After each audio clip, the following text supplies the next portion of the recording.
So if you look at the screen, you can see it's a nice red color. And just if you take a few seconds, we're just going to be quiet for a couple of seconds and notice how you feel looking at that red.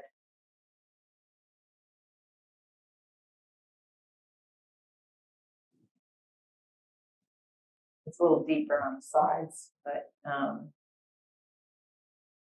do you like looking at it? Do you feel anything in your body? Does it feel anxiety producing? Does it feel calming? Do you feel hungry? Sleepy? Agitated? You want to go work out at the gym?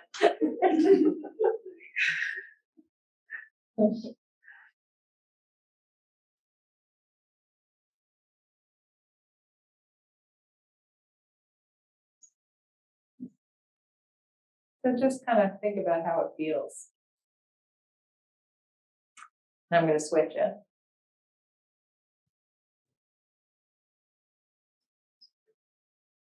Notice how that feels. Do you like that color? Do you want to look away from that color? Does it make you want to throw up?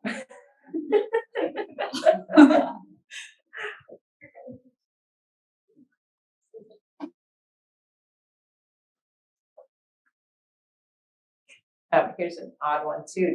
Do you have any association to smell, taste, a memory with this color?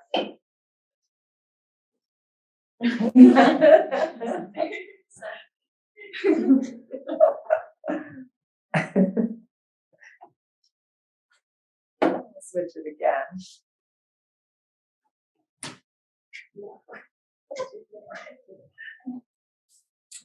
This is more that orangey red. Doesn't come out as good projected, but do we like this one?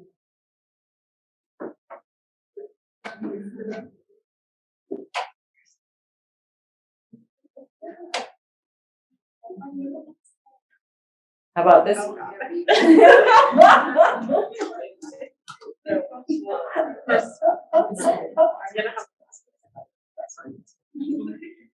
This is the detoxifier one. It's that lime color. Some patients just love this color. They're like, oh, this is great. But yeah, other patients, wow, they're like, yikes. We're going through this so you can see you can have a really immediate effect. And so you have to be careful. You can't say, okay, do it for 10 minutes. I mean, if I know the patient's sensitive, I'll have them just do it for a few minutes. We always have them look at this color in the office before I send it home, because if they have revulsion at that color, we don't send it home. We'll go back down the line to, one side or the other from this color. I'll switch it. This is the balancer. Most people like this. This is like, green pastures.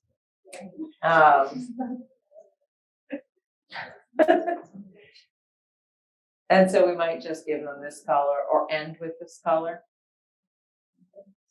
But you can feel like you feel different with each one of these colors.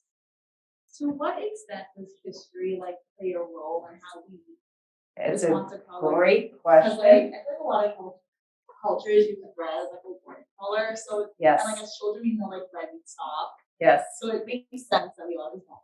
Yes, no, we definitely have associations from culture, from family, from experience or history that you might have had, or trauma that you might have had. You might have had good feelings too, playing in the grass or whatever. But I like to think about vision and vision therapy as the key is flexibility. I mean, we should be able to tolerate all different things without disruption. So any trigger that we have is a hook within our body. It's something that's there that ideally we'd like to process or be flexible with or be able to, overcome. I'll go, this is the color that people like a lot. It's like a sky blue. This is kind of similar to that Pi Omega, so if they won't tolerate other colors, they'll go to this one. Does anybody really like this one better than any others? Yeah. Yeah, this brings you to the sympathetic state, kind of calms everything down. My kitchen's this color. Calming. How about this one?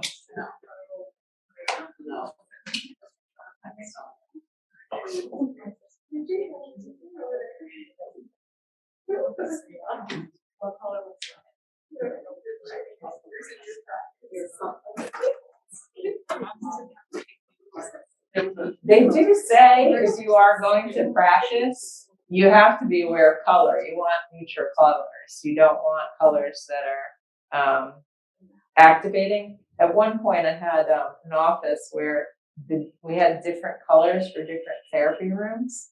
We had one room that was green, one that was blue, one that was a little more yellowy, orange, so that we could actually work with them in the different rooms. It gets too complicated after that, so we went back to just kind of a neutral color because I think it was almost overstimulating for some people, so we got rid of that idea. But I'm just going to run through two more, I think. This is a purpley indigo color, so that's kind of getting you those two spectrums. Some people like it, some people don't.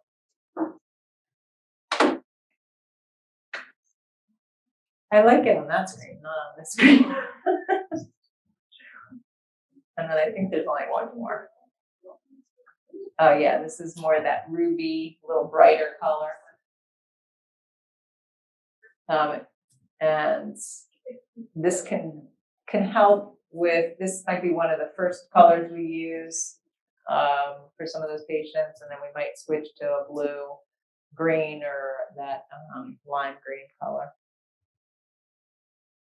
But you can feel like there's a little more vibration to this. Like if you look at it, it's not quite calming. There's a little bit of stimulation, but it's not like the red, which is overwhelming. But yeah, this is what's happening. I mean, this is what we're asking our patients to do. And that one is, that's more for the sleep. So people that are having trouble sleeping. Again, it's weird how it comes up differently, but I guess it's, the concentration. So yeah, we might use this color before bed. And generally speaking, we tell them not to do the colors right before bed unless it's this color, because you don't want to keep them up. So some of the colors will be stimulatory. So I usually say try to do it before, like 7 or 8.